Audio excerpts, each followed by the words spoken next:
The Muggle Death Eater and His Daughter by Great 78. Chapter 22. Revealings and Relations. The headmaster's office at Hogwarts was warm and welcoming to the group as they entered.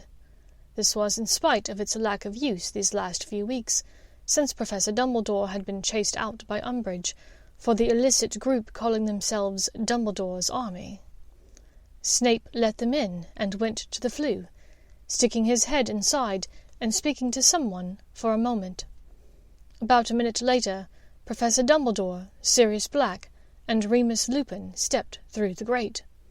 Ron, who had never met Sirius and had only heard bits of vague information about him from Harry, stood agape.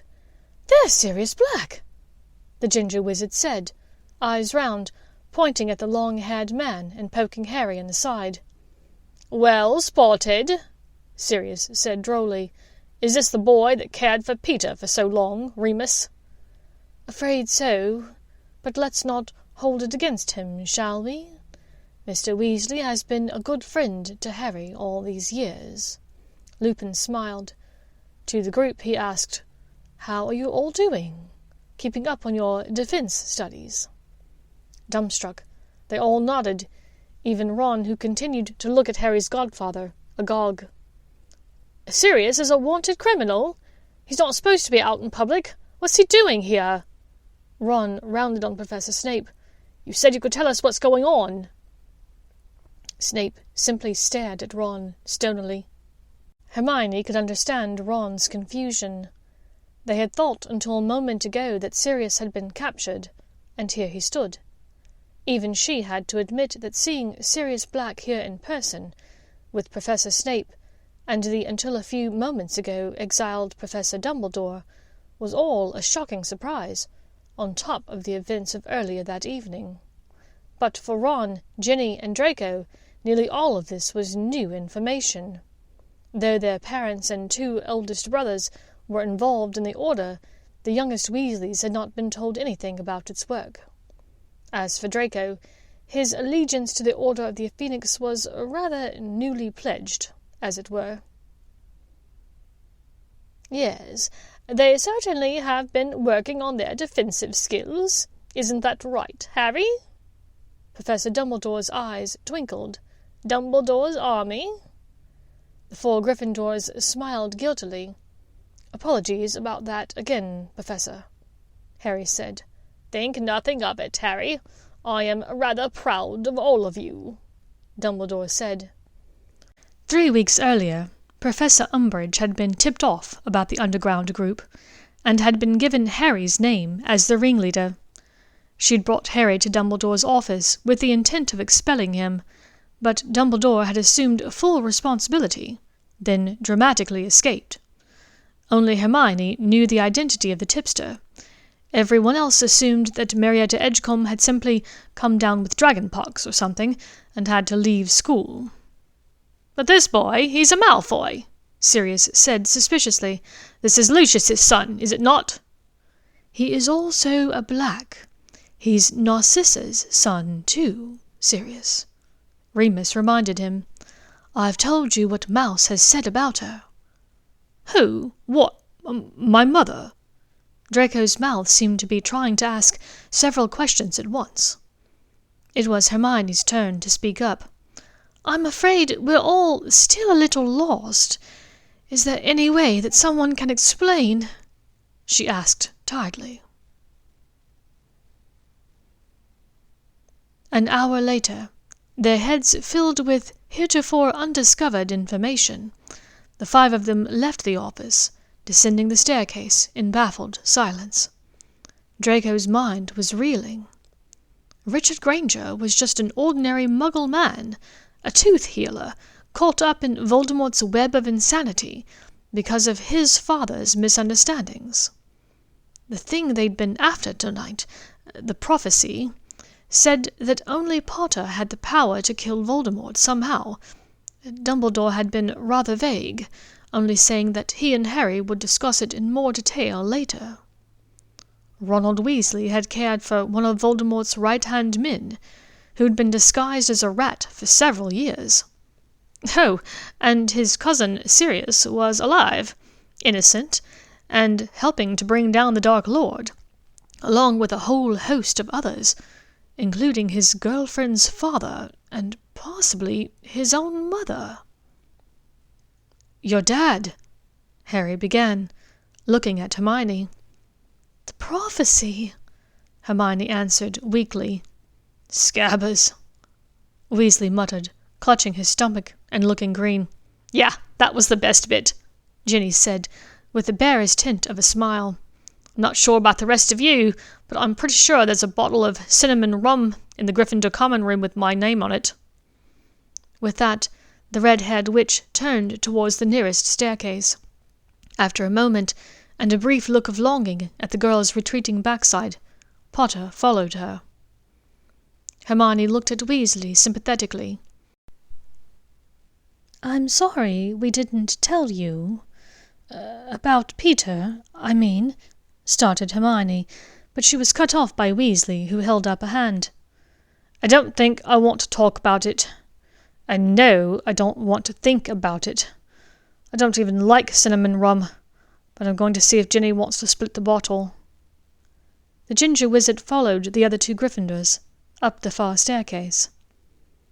"And then there were two," Hermione said, turning and smiling in commiseration at Draco. "You've been awfully quiet. What are you thinking about?" Without a word, Draco took her by the hand and pulled her down a different staircase, heading back to the entrance hall. They crossed the hall and took another corridor, finding the empty divination classroom used by Firenze. Draco closed and locked the door behind them. Stars twinkled overhead, barely peeping through the leaves of the magicked trees.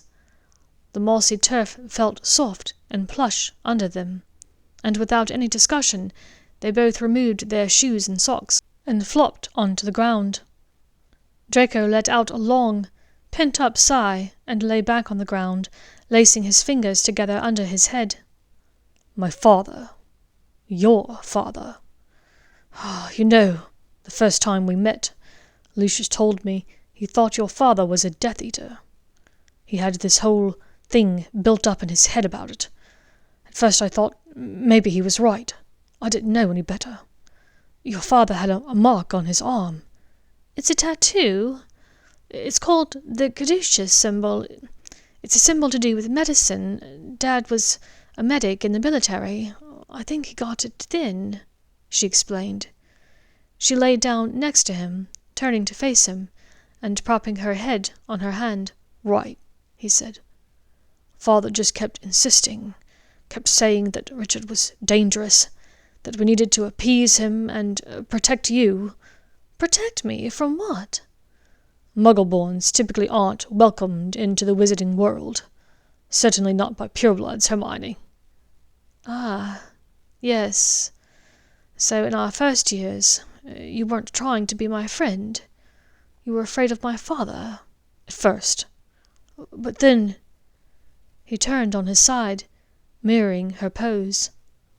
"But then?" she asked, blinking slowly at him. "Then—" Without him even being aware, his upper body began to lean in, moving closer to her. They nearly kissed when he abruptly pulled away. "Holy shit, no!" "What's wrong?" she asked, panting slightly at the whiplash of the moment. "What if father was right? You are adopted, after all." "Yes, and?" Draco rolled back and dropped his head back to the ground. No one in the meeting tonight had said it, likely to spare Hermione's feelings, but Draco knew Lucius's true thoughts on the matter. "Lucius thinks you're the Dark Lord's daughter," he said flatly. "What?" Hermione laughed, then abruptly stopped and raised one eyebrow perceptively. "Wait, you've known that he thinks this for how long?" "And you've known that my cousin, Sirius, is innocent for how long?" He smirked back at her. "Fine, we've both kept things. But seriously, he thinks that Voldemort is my—" "Please don't say that name," Draco said seriously. "But yes, and I've never really believed it, not truly, but I've never bothered to dispute it with him because—" After a moment's silence, she prompted, "Because?" "Because, if that were the case, you would be pureblood, at least in my father's mind." He sighed, closing his eyes. This might be the worst of it, in a way, revealing to her the amount of bigotry and vitriol that he had been raised with. Her brows knitted together in confusion. What does that even mean? "Purebloods generally start planning betrothal contracts around 16 years old," he began, ignoring her look of dawning horror. "Because of my family's lineage, I would be expected to take a pureblood wife. Seeing as I just turned 16, ordinarily my father would begin negotiations around now to start a courtship. This time next year, or at most the year after, I would be expected to sign a betrothal contract with that is, my father and another father—" "Oh my God, Draco!" she breathed. "But when he told me that you might be his, that is to say, I didn't believe it, not really. But if you were, or at least if he believed you were—" "If he believed I was, then what?" she said, haltingly. "If he believed you were pureblood, we wouldn't have to break up. I could keep you with me. We could be together." With a look of incredulous disbelief, she asked, "Married?" "No, I mean not immediately. We could have a long betrothal. I've even heard of some lasting 10 years, though that's rare. But once you enter a contract, you're expected to remain faithful to it, emotionally, physically, and I—" At this, he turned his head quickly to stare into her copper eyes with longing. "And you?" With difficulty, he broke the gaze. "Doesn't matter," he said. "Something he said, I realized tonight at the ministry, who he thinks your mother is. Hermione, if he's right, Salazar, we'd be cousins." "What?" Hermione began to laugh in spite of the seriousness of the situation. "What do you mean?" "I believe he thinks Bellatrix is your mother." "What?" Draco looked hard at her, turning again on his side. "Hermione, if there's any chance that you are—" "I'm not!" she burst out. "Draco, I met my father, my biological father, I mean, one time years ago at a function in Edinburgh. He's now a high-ranking officer in the British Army. He is entirely Muggle, I can assure you. As for my mother, well, she didn't want to have contact with me. It's a long story, but essentially she didn't want her husband finding out about my existence. But I've seen a photo of her, and I know her name. She's also a Muggle, living somewhere in Wales now, if I'm not mistaken." He sucked in a hopeful breath. "So there's no chance we're related?" "Not even a small one," she giggled. "Oh, thank Merlin!" Draco breathed, scooting over the ground to her, closing the space between them for a kiss. He moaned as their lips met, and her tongue grazed his own. Her hand came to his ribs, running lightly over the ridges of his tensed muscles under his lightweight jumper. She fisted the fabric, pulling him closer to her with a quiet whimper. His hands touched her body, pushing up under the cotton jumper and blouse, finding her warm skin beneath them. His breath caught in his lungs. As she wrapped one leg around his own, Draco's excitement built. He had wanted this witch, dreamt of her in this way for so long, months. It was difficult to believe that they were here, together. His hand moved down to touch the bare skin on her thigh that rested on his. He ran his fingers up her side. "Slow down. We have time," she whispered. She sounded as breathless as he was, but Draco had heard the stories from other wizards. From the number of times that Flint and Warrington had supposedly been walked in on over the years, it was a wonder they had even had time to finish their educations at Hogwarts. Even with the colloportus spell on the door, he wanted to take no chances. He kissed her neck, and her hands came up between them to slowly unbutton her blouse under her cardigan. Draco sucked air into his lungs in gulps at the sight of her. She stopped after 2 buttons, but he could see the blue lacy edge of the top of her bra. He looked up at her. At her reassuring expression, he tentatively raised a hand to touch her and kiss her neck and décolletage. His barely stubbled chin scratched against her soft skin, and she shivered. "Cold?" he asked. "Nervous," she answered. He stopped, looking up at her. "We won't... I wasn't expecting..." "I know," she smiled. "Let's just see what happens."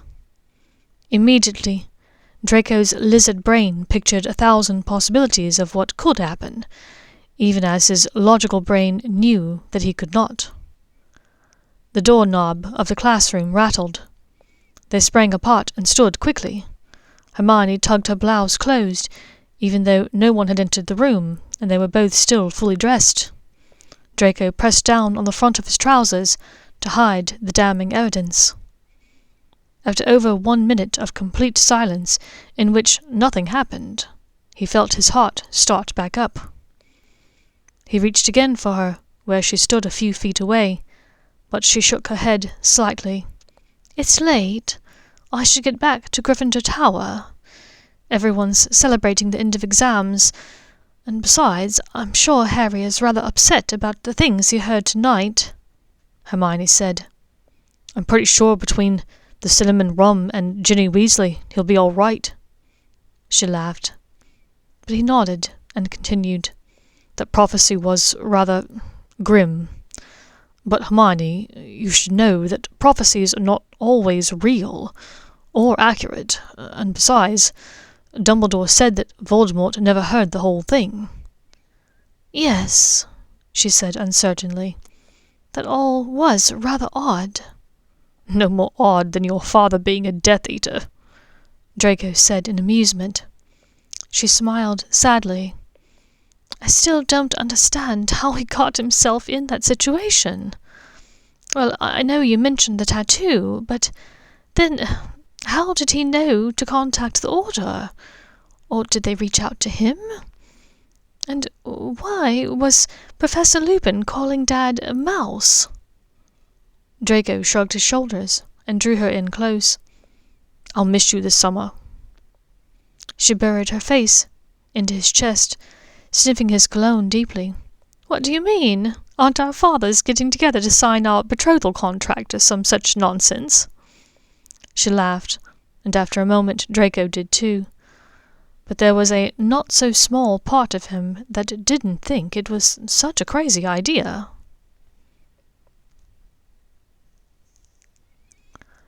Hermione decided to leave first so that they wouldn't be caught together in the entrance hall. Draco followed suit a minute later, turning the classroom door handle carefully to steek the door without a sound. He moved stealthily across the entrance hall to the dungeon staircase and set off nimbly down the corridor. Just as he was about to reach the entrance to the Slytherin common room, a grin of accomplishment from getting away with their tryst scot-free blooming on his face, a voice spoke up in the darkness behind him. "Mr. Malfoy, so good of you and Miss Granger to perform such a thorough inspection of the divination classroom this evening as part of your prefect duties. One would have thought that the discussion in the headmaster's office, not to mention a party in the common room, would be enough to dissuade you from any additional extracurricular endeavors." Professor Snape stepped out of the shadows behind him. Yes, sorry, Professor. Indeed." The man stepped closer. "An enlightening evening, no doubt?" "You could certainly say that," Draco agreed. He hesitated. He had questions for Snape, but wasn't sure if now was the time. "Professor, may I ask you something?" "You may." "My father, he told me once that years ago you supported him. You know who?" Snape only nodded. "But you switched your allegiance." "I did." "What made you change your mind?" Snape was silent for a long moment. Then he answered, "That is between myself and Professor Dumbledore. However, you can be assured that you and I are not so different, Draco." And with that, Snape swept up the dungeon corridor towards his offices and private rooms. What the hell did that even mean? Wondered Draco. Snape was always acting so mysteriously. With a resigned grimace, Draco turned and walked the last few steps to the entrance of the Slytherin common room. He kicked aside a trail of party cups on his way to the dormitory stairs. One thing was clear. The party was over, and the trouble was only just beginning. Thank you for listening to this chapter of The Muggle Death Eater by Great 78.